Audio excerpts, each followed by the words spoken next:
Estimados participantes, sean bienvenidos a nuestro curso virtual Herramientas para la Gestión Judicial en materia de consulta previa. Agradezco la invitación de la Comisión Andina de Juristas, la Agencia Española de Cooperación Internacional, el Ministerio de Cultura del Perú y la Universidad Autónoma del Caribe de Colombia. En esta clase vamos a analizar uno de los casos más interesantes, que es el caso de Bolivia, en el cual se da la paradoja de que en los últimos años se ha hecho una refundación del Estado, se ha cambiado su constitución. Sin embargo, vamos a ver que a nivel de la implementación práctica hay muchas limitaciones y en algunos casos a nivel de la legislación interna algunos retrocesos respecto al reconocimiento e implementación de la consulta previa. Vamos a ver los antecedentes, el marco normativo, poco cómo se ha avanzado en la jurisprudencia, algunas experiencias de implementación de la consulta previa y vamos a esbozar algunas conclusiones. Bolivia es uno de los países que tiene mayor población indígena en Sudamérica. En algunas mediciones estadísticas se llegó a considerar que más del 60% de la población se autoidentificaba como indígena, aunque esas estadísticas han ido cambiando en los años más recientes. Pero esto llevó a que en el año 2009 se apruebe una nueva constitución que, con la participación bastante activa y las demandas de las organizaciones indígenas de Bolivia, pretendió superar el colonialismo heredado, digamos, desde la presencia española en este territorio y poder refundar un nuevo país que reconozca de manera integral la existencia de diversas culturas dentro de su sociedad. Para eso se planteó reformular la misma institucionalidad estatal, reconociendo, por ejemplo, que en algunas zonas del territorio boliviano puede haber un autogobierno indígena, que con la figura de las autonomías indígenas, y en general se dispuso que toda la estructura del Estado pase a ser una estructura intercultural, incorporando los idiomas indígenas en la administración pública, incorporando representantes de los pueblos indígenas en diferentes espacios, como por ejemplo en el mismo Tribunal Constitucional. Sin embargo, como ya dijimos, estos avances a nivel constitucional, a nivel normativo, no necesariamente se han reflejado en la implementación ya concreta de los derechos, como en el caso de la justicia indígena o de la misma consulta previa, como vamos a ver en esta clase. Revisemos un poco el marco normativo. La Constitución del 2009, en su artículo 30, dispone que los pueblos indígenas originarios campesinos de Bolivia gozan del derecho a ser consultados mediante procedimientos apropiados a través de sus propias instituciones cada vez que se prevean medidas legislativas o administrativas que sean susceptibles de afectarles. Es decir, cualquier medida legislativa o administrativa de cualquier tema, de cualquier ámbito, siempre y cuando sea susceptible de afectarles. Se garantiza el derecho a una consulta previa obligatoria realizada por el Estado, de buena fe y concertada respecto a la explotación de recursos naturales en los territorios que habita. Se hace énfasis en que la consulta se realizará también antes de aprobar proyectos extractivos. Asimismo, la misma Constitución boliviana dispone que se reconoce que hay un bloque de constitucionalidad compuesto no solo por la Constitución, sino también por los tratados y convenios internacionales. Por lo tanto, debemos entender que también está vigente en Bolivia el mismo convenio 169 de la OIT que ellos han ratificado, pero además, y esto se da de manera particular en el caso boliviano, la misma Declaración de las Naciones Unidas sobre Derechos de los Pueblos Indígenas ha sido reconocida mediante una ley en el caso boliviano y por lo tanto también forma parte del bloque de constitucionalidad, tal como lo ha expresado el Tribunal Constitucional Plurinacional. Esta base, digamos, constitucional ha sido desarrollada de alguna manera por algunas normas secundarias, entre las cuales tenemos, por ejemplo, como ya mencioné, la Ley 3760 del 2007, que si bien es anterior a esta Constitución, pero ya reconoció que en Bolivia tiene materia, digamos, es de obligatorio cumplimiento la Declaración de las Naciones Unidas sobre Derechos de los Pueblos Indígenas, y hay algunas normas específicas para el sector hidrocarburos, sobre todo. Sin embargo, estas normas, al venir de la anterior Constitución, no han sido todavía ajustadas a lo que dispone esa Constitución del 2009. Entre ellas tenemos la Ley de Hidrocarburos del 2005, el Reglamento para la Consulta y Participación en Actividades de Hidrocarburos, que fue aprobado en el 2007, el Reglamento de Monitoreo Socioambiental en Actividades Hidrocarburíferas dentro de los pueblos indígenas, que también fue aprobada en el 2007, y algunas normas que sí ya son más recientes y han sido aprobadas después de la Constitución del 2009, como la Ley de Minería y Metalurgia del 2014 y la Ley de Régimen Electoral del 2010. Todas estas normas hacen referencia a la consulta previa, pero en el caso de las normas aprobadas antes de la Constitución de manera bastante restringida, porque más se trata de mecanismos informativos o mecanismos para dar a conocer los beneficios de un proyecto y no tanto de verdaderos procesos de consulta previa. Por lo tanto, todas estas normas han sido cuestionadas por la forma en la que fueron promulgadas y la falta de aplicación de las mismas, porque en algunos casos, si la norma podría tener algunos aspectos positivos, sin embargo, no han sido implementadas. No se cuenta en general hasta la fecha con una ley de consulta previa en Bolivia, aunque como vamos a ver hay algunos proyectos de ley que se han realizado. El gobierno decidió conformar una Comisión Nacional para la elaboración de la ley de consulta previa, para lo cual se realizó en el año 2013 una serie de encuentros con organizaciones y pueblos indígenas. Este proceso ha sido bastante conflictivo porque ha tenido opiniones a favor y en contra. Sin embargo, finalmente, después de todos estos encuentros, se redactó una versión final para un anteproyecto de ley que ha sido presentado a la Asamblea Legislativa Plurinacional, pero hasta la fecha todavía no ha sido aprobado. Por su lado, algunas organizaciones indígenas que sentían que no habían sido suficientemente escuchadas en el proceso de elaboración de este proyecto de ley han presentado por su cuenta también diversas propuestas de ley de consulta previa, tal como lo ha hecho, por ejemplo, el CONAMAC, como lo ha hecho la misma CIDOB, que es la Confederación de Pueblos Indígenas de Bolivia, y el pueblo guaraní del Chaco boliviano, que es uno de los más activos, también ha elaborado una propuesta de ley de consulta en base a las experiencias que ellos tienen ya de implementación de la consulta previa en materia de hidrocarburos. En este anteproyecto de ley que esta comisión conformada por el gobierno ha elaborado, hay algunas preocupaciones respecto a cómo va a ser la implementación en la práctica en caso que llegue a ser aprobado por la Asamblea Legislativa, porque, por ejemplo, se dice que se van a exceptuar de la consulta algunas materias que estén prohibidas en la Constitución Política del Estado. Y cabe recordar que la Constitución define como competencias privativas del nivel central del Estado la administración del patrimonio del Estado, la política general sobre tierras y territorio y su titulación y los hidrocarburos. Es decir, las organizaciones indígenas tienen el temor de que estos temas que la Constitución considera de competencia privativa del gobierno central sean, mediante este anteproyecto de ley de consulta, excluidas de la aplicación de la consulta previa, ¿no? Y eso, digamos, limitaría la posibilidad de que ellos puedan expresar su opinión respecto a proyectos, por ejemplo, de hidrocarburos o en general temas de territorio que son bastante importantes para ellos. En mayo del 2014, ya con la nueva constitución, se aprobó una nueva ley de minería y metalurgia que no fue consultada con los pueblos indígenas, y ese es el primer defecto, digamos, que puede tener esta ley, y que además dispone que se debe realizar procesos de consulta previa para actividades mineras, lo cual es bastante importante. Sin embargo, retrocede en varios aspectos respecto a lo que dice la Constitución y en general el bloque de constitucionalidad. Por ejemplo, no establece que la consulta sea previa, se centraliza la limitación en términos de derechos territoriales a la afectación directa, es decir, solo a las comunidades que directamente estén afectadas por el proyecto y no se tome en cuenta al impacto que puede haber a comunidades aledañas. Y en general se define la consulta más como un procedimiento de entrega de información y no tanto como un proceso intercultural para llegar a un consentimiento de los pueblos. Además, esta ley excluye expresamente de la consulta previa las operaciones mineras que comprendan solo prospección y exploración, lo cual es bastante inadecuado porque estas actividades de prospección y exploración también pueden afectar derechos de los pueblos. Así como esta ley de minería, también hay otras leyes que se han aprobado en estos últimos años, a pesar de estar vigente la Constitución, que no han sido consultadas con los pueblos, como la ley de deslinde jurisdiccional, que es la ley de coordinación entre la justicia indígena y la justicia estatal, la ley de la madre tierra, la ley de pueblos en situación de aislamiento.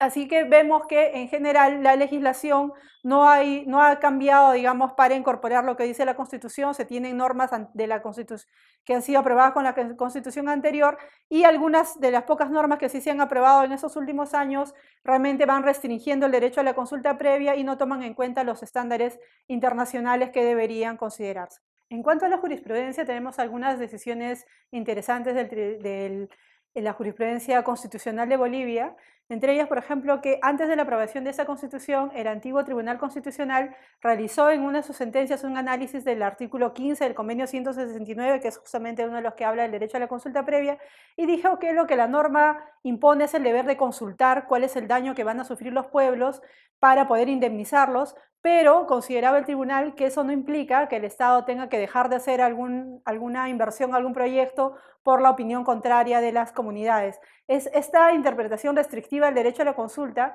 se vio reflejada en sentencias posteriores, siendo un ejemplo paradigmático la sentencia recaída en acción de inconstitucionalidad contra la ley hidrocarburífera, en la cual el tribunal señaló que el objetivo de la consulta es lograr que si consideraríamos que el objetivo de la consulta es lograr el consentimiento de las comunidades y los pueblos, esto sería inconstitucional. Es decir, el Tribunal Constitucional de Bolivia pensaba que bastaba con identificar el daño que se le va a realizar al pueblo e indemnizarlo, pero que no cabía la posibilidad de que el pueblo se oponga a la realización de una actividad, lo cual va en contra de lo que dice el Convenio 169 y lo que han ido regulando también algunas sentencias de la Corte, del cual, por ejemplo, si se llega a un consenso que no se realice ese proyecto simplemente en cumplimiento del acuerdo llegado con los pueblos no se va a realizar, pero que en algunos supuestos, aun cuando no se llegue a un acuerdo, ese proyecto de todas maneras no se puede realizar en algunos supuestos que ahora vamos a mencionar que el derecho internacional ha considerado. Sin embargo, ya el nuevo Tribunal Constitucional Plurinacional, ya integrado por miembros que vienen de los pueblos indígenas y ha sido creado en la Constitución del 2009, ha reconocido que efectivamente sí existen algunos supuestos en los que el consentimiento es obligatorio. Es decir, que si bien siempre luego de un proceso de consulta el Estado, en el caso de que no se haya llegado a un acuerdo, puede disponer que se realice el proyecto a pesar de que el pueblo consultado esté en contra, hay algunos supuestos en los cuales el Estado tiene que respetar esa oposición del pueblo, como por ejemplo el caso de traslados de las tierras de las que ocupan los pueblos actualmente para su reubicación y el caso de almacenamiento de materiales peligrosos en las tierras o territorios de los pueblos y además por una sentencia de la Corte Interamericana de Derechos Humanos, también cuando se trata de planes de desarrollo que sean de gran escala, que van a tener un gran impacto dentro de la vida del pueblo. En estos supuestos, el Estado no va a poder realizar el proyecto si no cuenta con el consentimiento de los pueblos indígenas. Y eso ya el nuevo Tribunal Plurinacional Constitucional Boliviano ya lo ha reconocido. Y además el tribunal ha definido en sus sentencias la consulta como un deber del Estado, tanto a nivel central como en las entidades territoriales autónomas, que debe realizarse a través de las instituciones representativas de los pueblos, y ha reconocido que se trata de un derecho fundamental de carácter colectivo que tienen los pueblos y que está vinculado a los derechos de estos pueblos, a la tierra, el territorio y los recursos. Es decir, la consulta es importante no solo porque es un mecanismo para conocer la opinión de los pueblos respecto a algún tema específico, sino porque de él dependen otros derechos sumamente importantes como el derecho de los pueblos a la tierra, al territorio, a sus recursos, a un ambiente sano, etc. Por lo tanto, no se puede pretender respetar los derechos de los pueblos indígenas si no se cumple con el derecho a la consulta previa. Tenemos un caso bien interesante que ha sido además bastante difundido tanto a nivel de Bolivia como a nivel internacional, que es el caso del TIFNIS. En este caso, lamentablemente, el Tribunal Constitucional dio sentencias que han sido bastante cuestionadas porque ha ido, digamos, en contra de lo que dispone su propio marco normativo. En el caso del TIFNIS tenemos que el Estado boliviano autorizó la construcción de una carretera denominada Villa Tunari-San Ignacio de Mojos, cuyo tramo central, el tramo 2 del proyecto, iba a atravesar el Tifnis, que es un territorio amazónico, un territorio ancestral de los pueblos indígenas mojeño, trinitario, yuracaré y simane. Tras varias marchas para establecer un diálogo con el gobierno, marchas que fueron reprimidas violentamente, se logró la aprobación de la Ley 180 de protección del Tifnis, promulgada el 24 de octubre del 2011, por la cual se suspendía la construcción de esa carretera ya que los pueblos no estaban de acuerdo. Y además se declaró intangible este territorio indígena. Lamentablemente, luego de unos meses se publicó una nueva ley, la Ley 222, que se denominó Ley de Consulta a los Pueblos Indígenas del TIFNIS del 10 de febrero del 2012. Esta ley aprobaba un procedimiento ad hoc para realizar una consulta a los pueblos, pero como ya el proyecto de construcción de la carretera había sido aprobado y ya se habían dado una serie de medidas al respecto, esta consulta de realizarse iba a tener un grave defecto de fondo de ser una consulta posterior, ¿no? Y no una consulta previa. Se debía haber realizado una consulta antes de que el Estado apruebe ese proyecto. Sin embargo, el Estado pretendía realizar una consulta ya una vez el proyecto estaba aprobado y estaba listo para ser implementado. Por lo tanto, se presumía y las organizaciones indígenas denunciaban que lo que se quería tratar de hacer con esta con esta consulta posterior, con esta consulta ad hoc, era convencer a los pueblos sí o sí de que dejen que se construya esta carretera en medio de su territorio, y además se denunciaba que había intentos de dividir a las organizaciones indígenas y obtener un grupo de organizaciones que pudieran dar su aprobación a este proyecto. Lo que hicieron las organizaciones indígenas bolivianas fue presentar recursos de inconstitucionalidad, tanto contra la ley de protección, digamos, del TIFNIS, por no haber sido consultada tampoco, y contra la ley que pretendía hacer esta consulta previa posterior, las cuales fueron resueltas por el tribunal en el año 2012. En su fallo, en la sentencia, el tribunal declaró improcedente la acción de inconstitucionalidad sobre la ley de protección del TIFNIS, y además dijo que sobre la ley de esta consulta previa posterior, que es una contradicción en sí misma,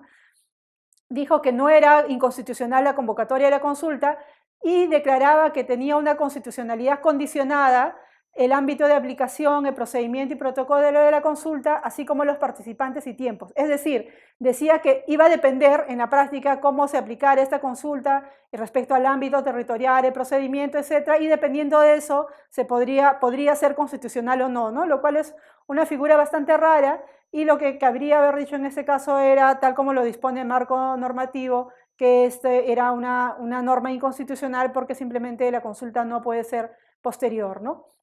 Este caso nos hace ver que lamentablemente, a pesar del marco constitucional y el marco normativo vigente, en la práctica no se ha previsto realmente tomar en cuenta la opinión de los pueblos indígenas respecto a las actividades que se van a realizar en su territorio, y bueno, luego se ha intentado ya subsanar algunas cosas que más bien han causado mayor conflicto.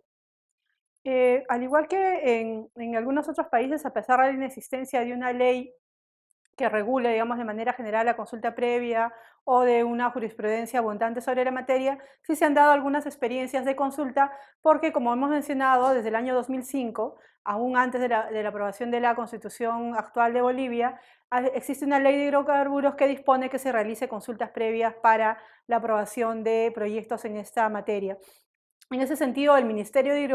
Hidrocarburos y Energía cuenta con una oficina que es la que aplica los procesos de consulta, y esta oficina es la Dirección General de Gestión Socioambiental, que pertenece al Viceministerio de Desarrollo Energético. Además, en estos procesos de consulta que realiza este ministerio participa también la Dirección General de Medio Ambiente y Cambio Climático del Ministerio del Ambiente. En base a esta normativa, los procesos que se han realizado de consulta previa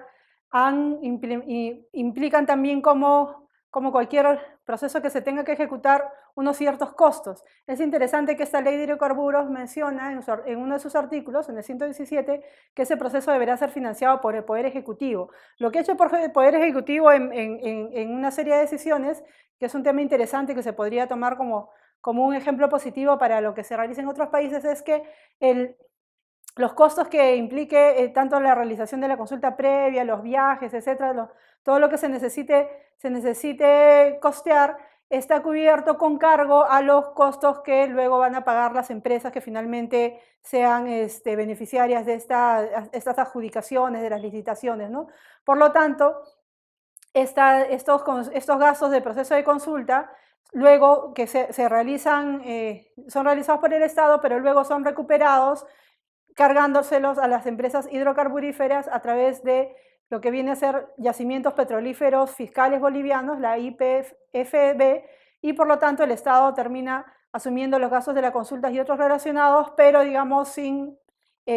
caer en un desequilibrio, digamos, que se podría cuestionar por los costos que puede implicar un proceso de consulta, que dependiendo de los lugares y dependiendo del tiempo que se demore, pueden ser procesos altamente costosos. Sin embargo, es bueno resaltar que no sean las empresas quienes directamente paguen los procesos de consulta, porque eso puede llevar a distorsiones de procesos, sino que sea el Estado, digamos, quien asume estos costos y luego vea ya en su relación con las empresas cómo ir recuperando estos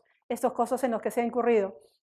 Sin embargo, estas experiencias de consulta previa, que como digo son exclusivamente del sector de hidrocarburos, han tenido varias limitaciones, como por ejemplo que en algún momento se ha confundido con lo que es la consulta ambiental, que es una consulta que es más bien un mecanismo de participación ciudadana en el cual todos los ciudadanos tienen el derecho a ser informados y de conocer sus opiniones respecto a proyectos que puedan vulnerar el medio ambiente, lo cual es un derecho general, digamos, para la ciudadanía que es muy diferente al derecho específico que tienen los pueblos indígenas como colectivo respecto a la consulta previa y que, como hemos dicho, en algunos casos inclusive implica el derecho a que se tenga que obtener su consentimiento para poder realizar alguna actividad extractiva. Se consulta además solamente con las comunidades dentro del área directa de afectación, no se considera a las comunidades que pueden estar en un área de afectación indirecta. Además se ha denunciado de parte de las organizaciones indígenas problemas con la adecuación cultural, por ejemplo, que se entregan cartillas de información escritas solamente en castellano y con muy poco tiempo para poder ser entendidas y estudiadas, analizadas por las organizaciones indígenas. Y en general se dice que estos procesos se han enfocado sobre todo en negociar compensaciones por las afectaciones a producirse, tal como habíamos dicho que era la interpretación del Tribunal Constitucional anterior, es decir, que la consulta previa debería servir solamente para que se negocie con los pueblos qué indemnizaciones va a obtener, pero no realmente para cuestionar o para poner en debate la realización en sí del proyecto, ¿no? Y a esto finalmente se ha ido reduciendo la consulta en el tema de hidrocarburos, porque recordemos que además son normas que son de la Constitución anterior, y se ha limitado sobre todo a tratar de negociar algunas compensaciones. Asimismo, no existen mecanismos adecuados para establecer los impactos socioculturales. No hay un estudio realmente de los impactos que va a tener el proyecto en los pueblos indígenas, que como lo disponen las normas, sobre todo las que se han emitido en el sistema interamericano, las normas, las recomendaciones y las sentencias, son estudios previos que se debería tener antes de aprobar un proyecto extractivo, ¿no? Establecer el impacto ambiental y establecer el impacto sociocultural que va a tener ese proyecto en la zona. Según una institución boliviana que es el CEDIP, entre el 2007 y el 2014 se han realizado al menos 49 procesos de consulta previa en materia de hidrocarburos. Es decir, este ministerio, mediante la oficina correspondiente, ha realizado varios procesos de consulta antes de otorgar algunas licitaciones. Sin embargo, estos procesos han sido cuestionados por una serie de razones, entre ellas la falta de información respecto a los estudios de impacto ambiental. Las comunidades, según denuncia el CEDIP, no cuentan con los estudios de impacto ambiental para poder tomar una decisión suficientemente informada y esos estudios no son puestos en conocimiento de ellas y tienen que tomar una decisión sin saber realmente cuál es el impacto que va a sufrir su medio ambiente. Estas deficiencias han generado que estos procesos más bien generen una serie de conflictos y divisiones en las organizaciones indígenas y finalmente terminen en la generación de protestas. Esto ha sucedido en diferentes zonas del país, como por ejemplo en el norte de La Paz por la construcción de algunas represas, en la zona de Corocoro por la instalación de una fundidora de cobre, la exploración minera en Malcucote, en Potosí, y en el caso del TIFNIS que ya hemos mencionado. A ello se suma el caso de los guaraníes de Itacobo Mora, que están bloqueando la construcción de una carretera en contra de la aprobación de decretos que autorizan explorar hidrocarburos en áreas protegidas. Por lo tanto, tenemos que, a pesar de que el bloque de constitucionalidad considera el derecho a la consulta previa como un elemento fundamental dentro del nuevo diseño del Estado boliviano, en la práctica no se ha implementado de manera adecuada. La consulta previa no hemos tenido tiempo de detallarlo, pero está mencionado en varios aspectos de la construcción del nuevo Estado, digamos, boliviano, como por ejemplo para la identificación de las zonas donde se pueda instalar una autonomía indígena, para uno de los fundamentos de los diferentes tipos de democracia que reconoce el sistema electoral. En fin, en la consulta previa está considerada como una piedra angular dentro del diseño que se aprobó en el 2009, sin embargo, lamentablemente en la práctica no se ha implementado. Solamente se cuenta con una regulación sectorial muy específica para hidrocarburos, que además es muy limitada porque proviene del anterior diseño constitucional y es más un proceso informativo que realmente una consulta previa. En el caso de la minería, como ya hemos mencionado, la nueva ley es un retroceso frente al marco constitucional porque limita el contenido del derecho a la consulta previa. En general, no se cuenta con una política estatal que regule y garantice la implementación de la consulta previa de acuerdo a los estándares internacionales. Es decir, no se cuenta con procedimientos de consulta previa para todas las medidas administrativas y legislativas que afectan a los pueblos indígenas, lo cual se refleja, como ya hemos mencionado durante la clase, en que, por ejemplo, se siguen aprobando diferentes normas, como la de deslinde jurisdiccional, la de la madre tierra, etcétera, o la misma ley de minería, que no han sido consultadas con los pueblos indígenas y que además se siguen aprobando constantemente diferentes proyectos de construcción de carreteras o de construcción de represas, etcétera, sin haber sido consultadas con los pueblos indígenas.